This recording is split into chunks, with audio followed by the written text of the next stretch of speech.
So hello, everyone, and thank you for joining us here at AAA. I am Diana Gugliotta, the Senior Manager of Public Affairs, and I am here with Sam Fiorani, the Vice President of Global Vehicle Forecasting at AutoForecast Solutions, and also with John Paul, who's our AAA car doctor and the Senior Manager of Traffic Safety Advocacy at AAA Northeast. These are our experts on the future of electric vehicles. And with these two experts, we'll cover our most frequently asked questions. We receive a lot of questions actually from our members about buying or leasing electric vehicles. So thank you both so much for joining today, taking the time. No problem. Absolutely. Great to be here. Thank you. And I know the two of you talked back in the summer about the state of the automotive industry, and really kind of, you covered a lot on the struggles related to supply chain shortages. So I think I'm going to just start off by asking that. Sam, you mentioned it wasn't just the microchip shortage. I mean, that's kind of what made the daily news and has been making the daily news. But you mentioned it's also the foam that we use in vehicle seating, it's steel. Where are we in that respect? Oh, we're just snowballing more things in here. Magnesium is the latest thing, and magnesium is used in the production of aluminum, and there's aluminum used in almost every car. So these increasing shortages are infecting the whole industry. Yeah. So Sam, the automotive forecasting business must become more challenging every single day. It's smooth sailing when the market is going well, and we're in desperate need when things turn like this. This has been an interesting 2 years. Yeah, this has been the equivalent of big companies coming up with a return to work date. It started off, we were going to be back at work, in April, then we we're going to be back in work after 4th of July, then September, then January, then a year from January. And the supply chain issues that I'm seeing are exactly the same. And it's the semiconductor issues, like Sam pointed out, it's the foam, it's the basic materials that we're starting to see, which is causing more and more of these challenges. And we look at it as cars, but it's not just cars. It's, refrigerators have semiconductors in them. Refrigerators use foam insulation, outboard motors, campers, like Sam said, aluminum is in short supply. Airstream, one of the biggest or most expensive travel trailers, had their best year ever last year because so many people wanted to get out on the road and not stay in hotels, but they started to have raw material problems as well. So it's this combination of things that that is just continually slowly building and building. And then you look at the delivery of these materials, and anybody who's watched TV has seen all of the cargo freighters off the California coast just kind of floating around out there. And the truck driver shortage. I was on a meeting yesterday talking with people who inspect commercial tractor trailers, and they're saying they're running into the same issues. Older drivers are retiring, younger drivers aren't coming up, and the folks that repair those tractor trailers, they're not there either. So when they have help, their equipment sidelined. When they have equipment, their drivers are sidelined. So it's a combination of retirees and COVID and a variety of issues that is just continuing to build to this challenge. And nobody's sure exactly where it's going to go, other than it doesn't seem to be getting it better fast.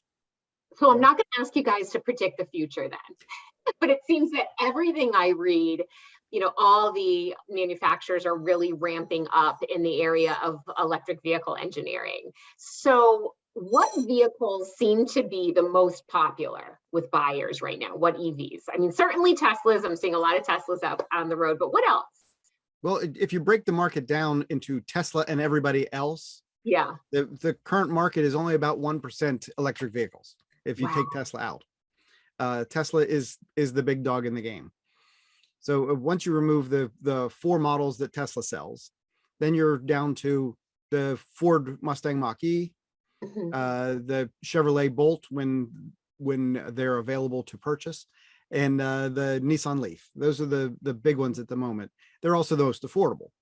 So the next wave of affordable electric vehicles like the Volkswagen ID4 and smaller version EV versions of other vehicles like the Kona or a couple other models like that you can get an EV version. They're coming as well.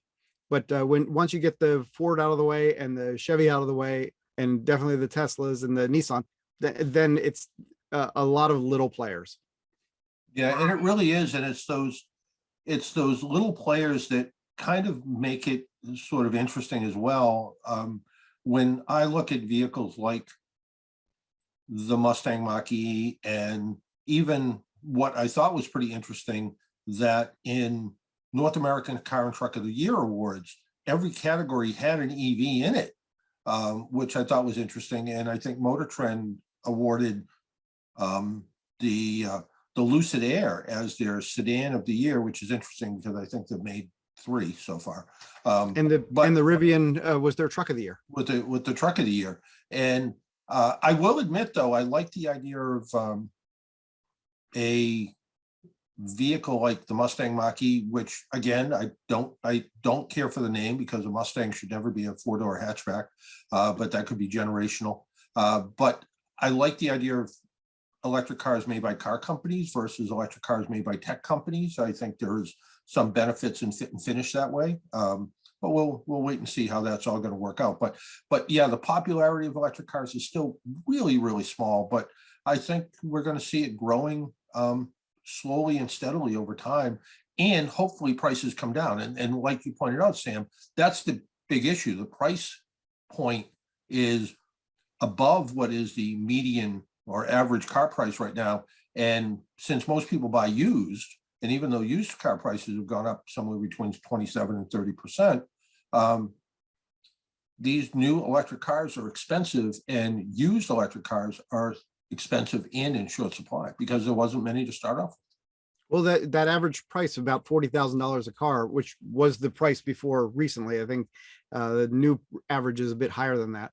But when you talk about an average vehicle being $40,000, a lot of the EVs are starting around $40,000, and then once you take off the tax incentives, we're in the 30s. So a few of them are affordable vehicles. The Chevy, the Nissan, and the Volkswagen. Yeah, but as somebody pointed out, I did a 90-minute kind of webinar thing with a group today, and as somebody pointed out, who was an accountant by trade, the $7,500 incentive really only applies if you make more than $66,400 a year. Right. And on the other side of that is that once the incentive comes off, like for Chevrolet and for Nissan, the price drops almost that much. So if you look back 3 or 4 years ago when the Bolt was getting a $7,500 tax incentive, it was about $7,000 more expensive than it is today. Wow. And that's one of the most frequently asked questions from members is who is still offering rebates and incentives? The only companies currently that do not offer the federal incentive is Tesla, General Motors, and I think Nissan is pushing up against it. Okay. Good to know. Good to know. Also, one of the most commonly asked questions that we get is how do you get your home ready for charging? And kind of what's the difference between that level 1, 2, 3? What's a good resource that we can send our members to for that? Oh, I think electricians or yeah, go ahead, Sam. No, there are a number of good charging companies out there that will provide a home charger. You need a good electrician and access to a 220 line in your house. You don't necessarily want fast charging, you want good charging, because if you charge your vehicle at a really, really high rate, the ones that they would do on the highways, if you do that regularly, it will wear the battery down. So you want to make sure that you charge it adequately, but not super fast. So a slow overnight charge is much safer than a fast level. All you want to do is be able to get up in the morning and have a fully charged vehicle to run your errands for the day. Yeah, within reason, because the level 1 charger, depending on what you're charging back up, could take 30 hours to recharge a car. So you're not going to charge up overnight. the level 2 charger, which Sam pointed out, 240 volts, usually running on a 40 to 60 amp electrical circuit, depending on the type of charger it is.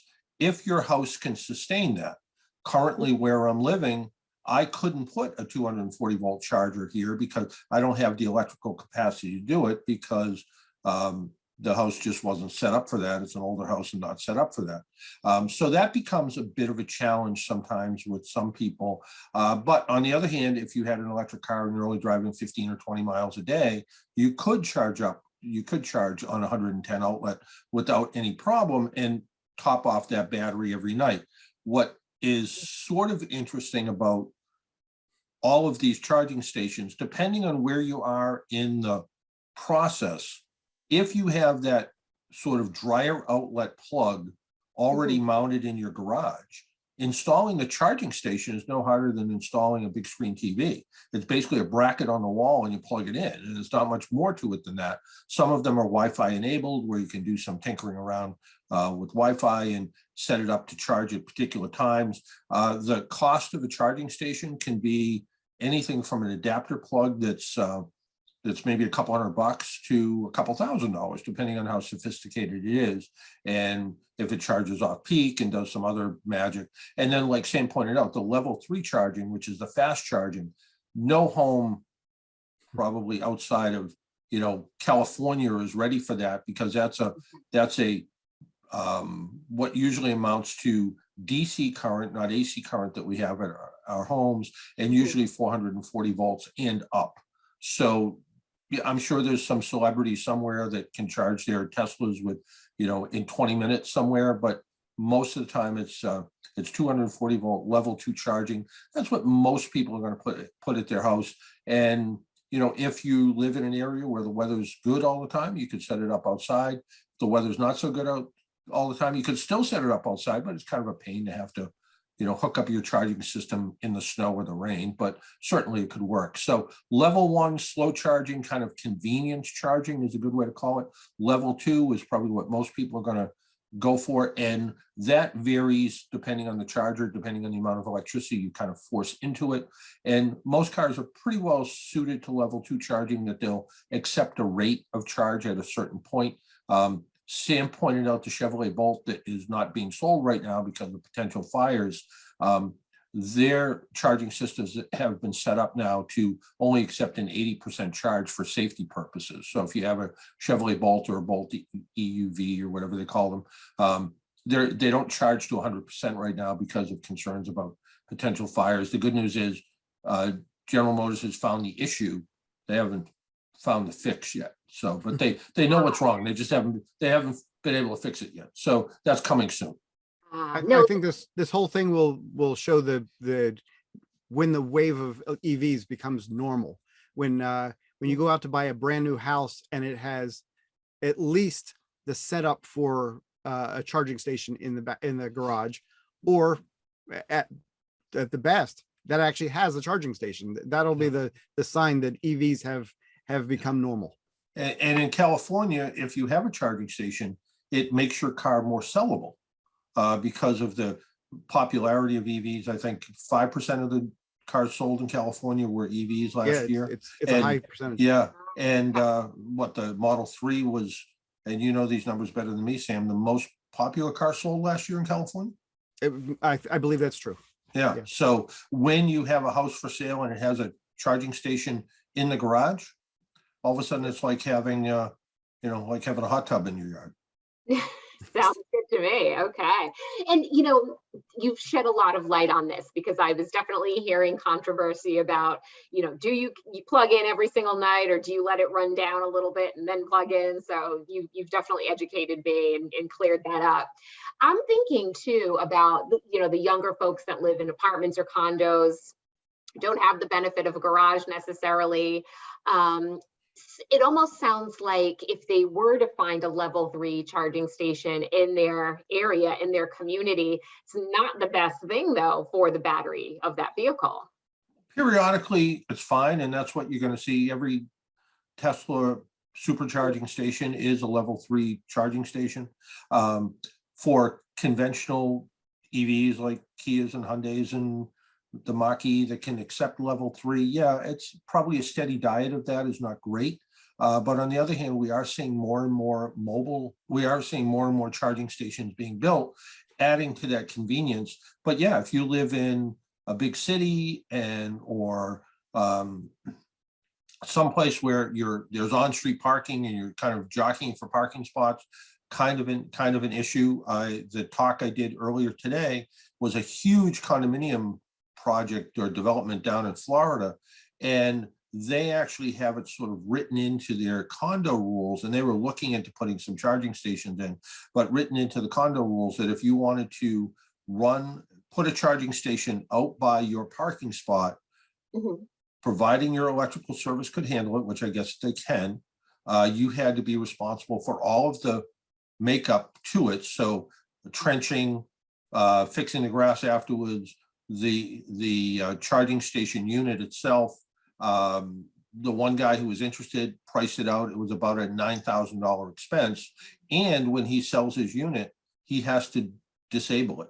So he has to take down the charging station. And I said to him, maybe that's something that someone might consider an eyesore today. But from what I understand, maybe in a year from now, that's going to be a benefit to somebody who's looking at that condo. So time will tell and see where it all goes. But I think there are a lot of balls in the air right now when it comes to electric vehicles. Some people will say, and I heard this just the other day, that whether it's the government or car companies, they're trying to force electric vehicles down our throat sort of thing. And I don't think so when you hear that Ford has 200,000 pre-orders for the Lightning pickup truck. And 150, right? Yeah. And Rivian has orders for more vehicles than they can build in the next couple of years. So people do have a true interest in electric vehicles right now. So we'll have to wait and see where it all goes. With those pickups and the SUVs, I'm thinking of, road trips. Some of the comments that we've gotten recently, I see a little bit of anticipation or fear in people wondering if EVs really can go the distance on a road trip that might be in a more rural area. So what's your favorite between the two of you, app or go-to resource to find charging stations, if you're kind of like planning that route? Sam, go ahead. Yeah, I don't have a favorite, but each car that I've driven, each electric car I've driven would come with information on what their go-to source for finding charging stations was. And I've been surprised at how close they are to my house. There's one just down the road here that was a much faster charge than I would get at home. And so I would leave the car there and charge it for a while. There are a surprising number of charging stations around, and driving a gas-powered vehicle, you don't necessarily notice them. So if you were driving an EV, you would know, oh, this restaurant has it, that hotel has it, this shopping center has it. You would know where those were, and they're popping up all over the place. Having a charging station is not necessarily the selling point for EVs, or even the turning point to sell more EVs. The charging stations along highways, so you can get 80% of your charge in 20 minutes. So you can go get a snack and then come out and you've got 80%, and you can go another 200 miles. That's going to be the thing about getting across country. And that is there in a lot of places. A lot of service stations along interstates have these already. So you can refuel and move your vehicle along. But when you're driving around town, you're not really going to care that there's a charging station around, because you're not going to drive more than 100, maybe even 200 miles in a day. You come home, you charge at home, and it's a lot cheaper, and it's a lot better for the battery, and you'll get all the stuff you need out of it, and it'll save you so much money on the gas that you would have spent. Sure. So it sounds like the folks with range anxiety are the people that haven't converted to an EV yet.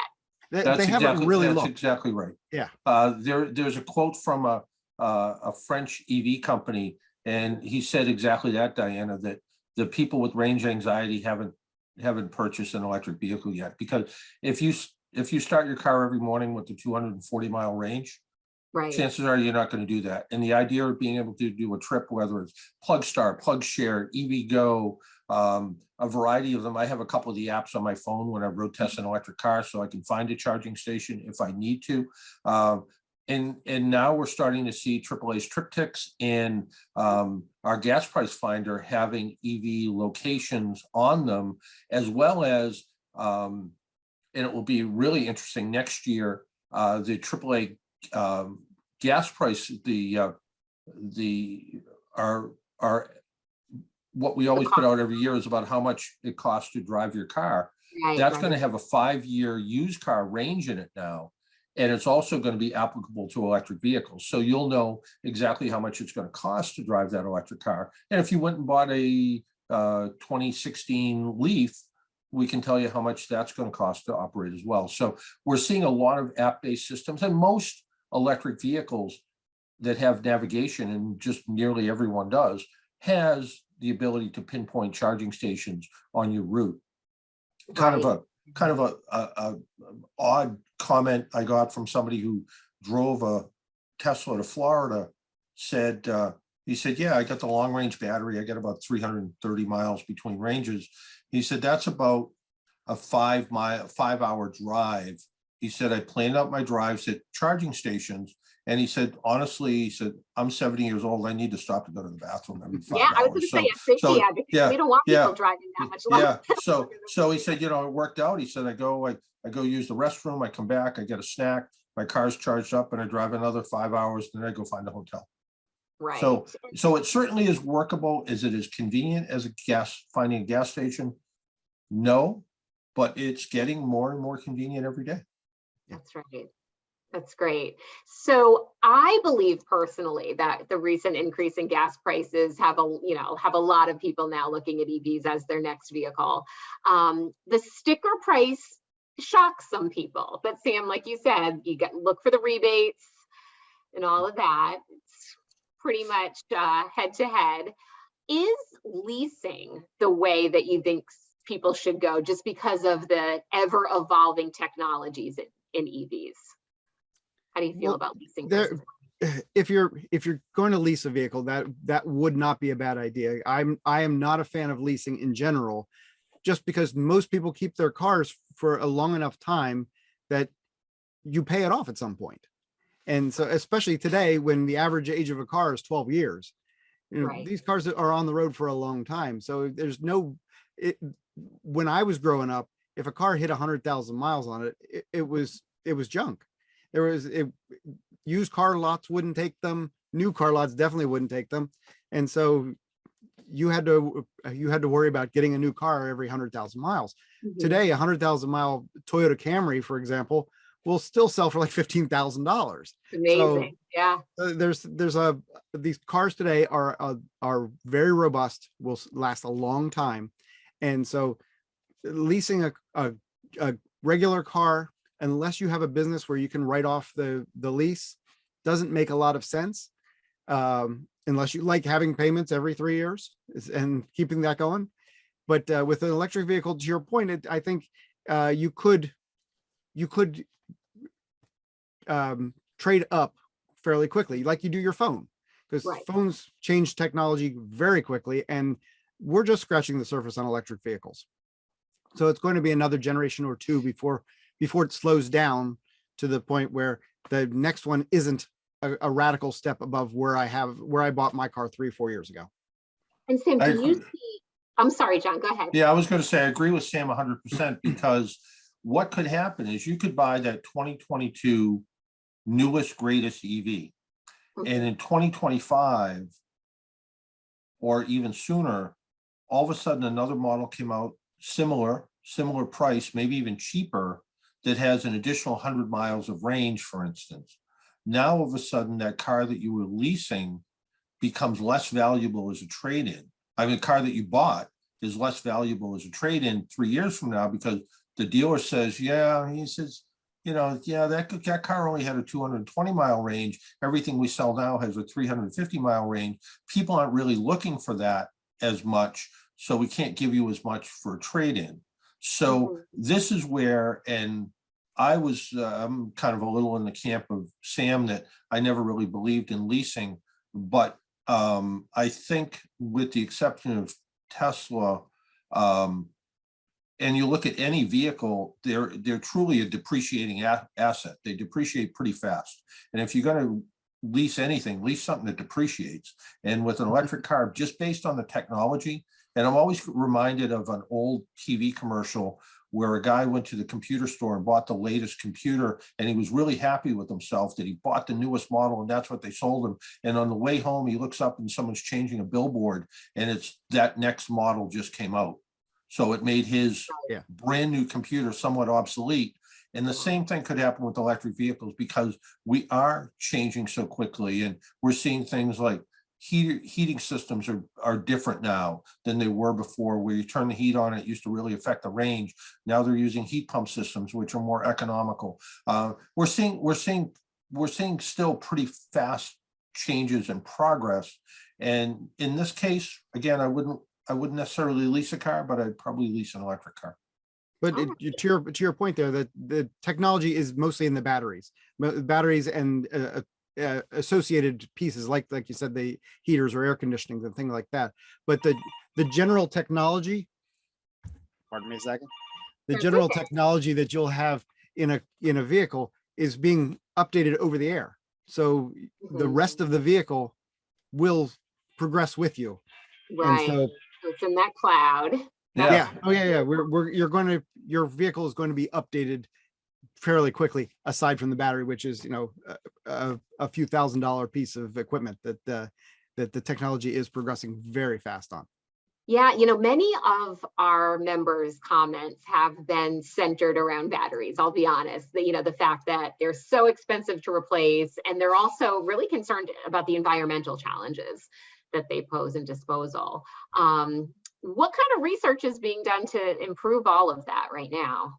The batteries are being used for stationary use after automotive. So there's one recycling level of it. But once you've expired the whole battery, they are looking into recycling of batteries. We're going to have millions of dead batteries in 15, 20 years. And so once that starts occurring, there's a whole business out there for some great entrepreneur to come up with a way to recycle these batteries. And everybody is looking into it, because this is a potential gold mine for somebody. I think that's what we're all doing next. We're going to upcycle batteries, you guys. Yeah. I get an email about once a week from a company that talks about lithium ion recycling as being a $100 billion industry. Incredible. So there's those steps in place. And I think anybody who's smart enough to be able to look down the road just a little bit knows that unlike a car battery, which is nearly 100% recyclable, it's like 99.9% recyclable. Today's lithium ion batteries are not, but they could be with some work. And once they become like anything else, once someone finds a way to profit from it, recycling won't be an issue.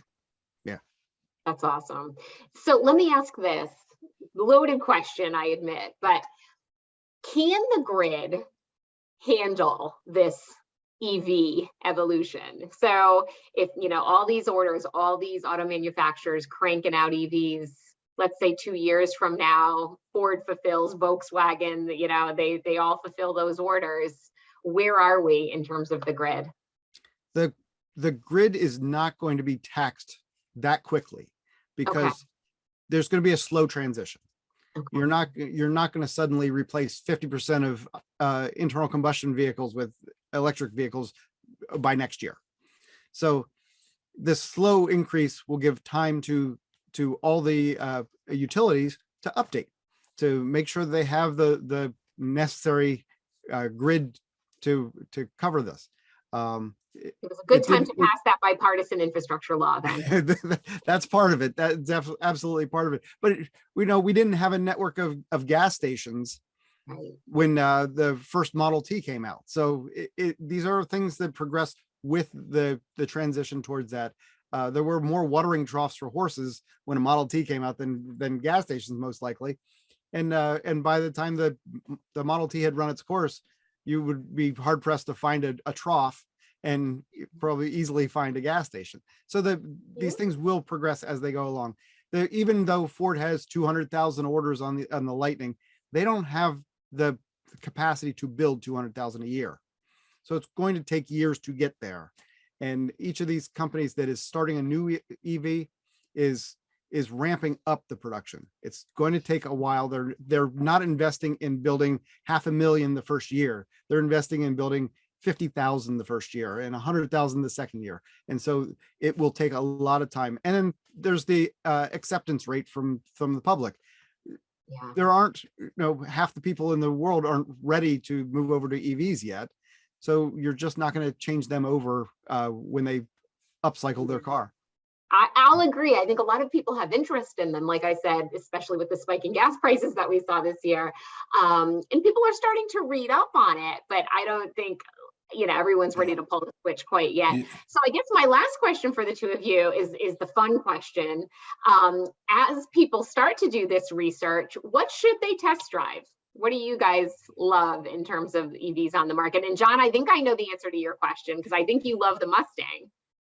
I love the Mustang. I am intrigued by the Lucid Air only because, I'm intrigued by the price as well. It's a $160,000 car. But I'm intrigued by the 520-mile range. I want to know how long it can charge. I'm intrigued by the upcoming Cadillac Lyriq, which I think looks really interesting. I've seen an ID4, Volkswagen ID4 on the road, good looking car. I looked at the BMW 4 Series EV the other day. Wasn't as impressed by that, not because of the range or the performance. It just, they just sort of took a gasoline car and squished an electric vehicle drivetrain in it. So it took away some of the benefits of flat floors and things like that.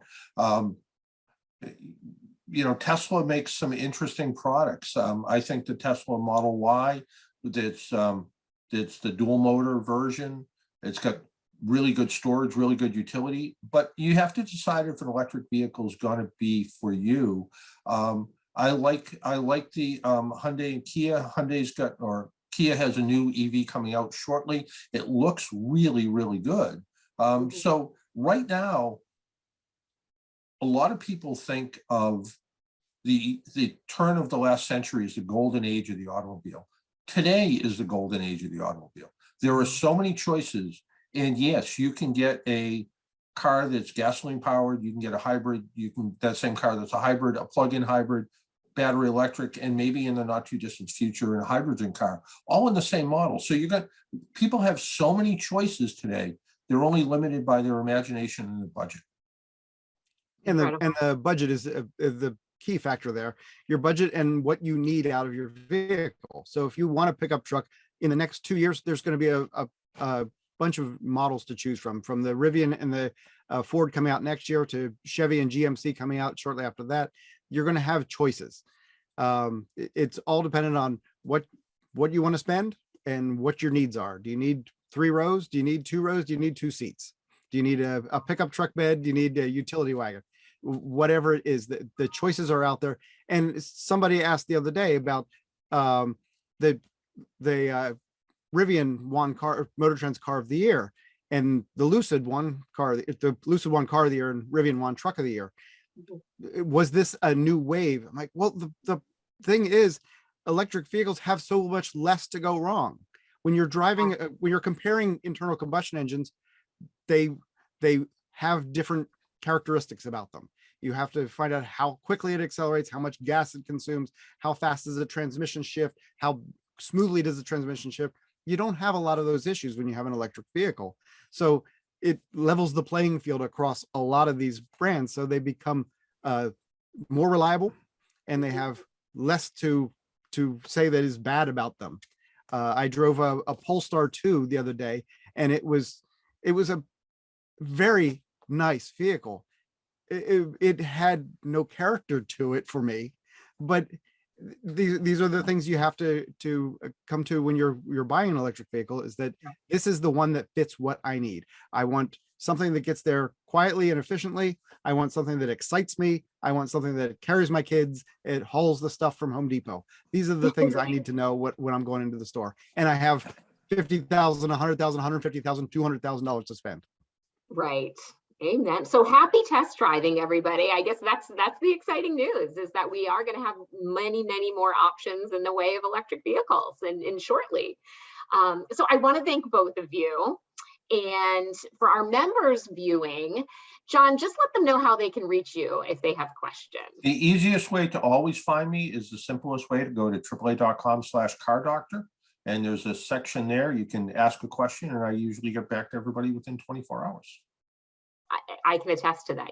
I absolutely do. We have many of our members calling John right from dealership saying, you know, I'm stuck between these last two vehicles. Which one should I pick, John? So yeah, he's a great comfort to many people. And Sam, how can we follow you to stay on track of or on top of all the news in forecasting that you do at AutoForecast? I'm on Twitter at Sam Fiorani, and you can always check out our YouTube channel for the AutoForecast Solutions YouTube channel for videos that we put up on things going on in the industry. Great. Thank you both so much for your time today. Take care. Thanks so much. Take care.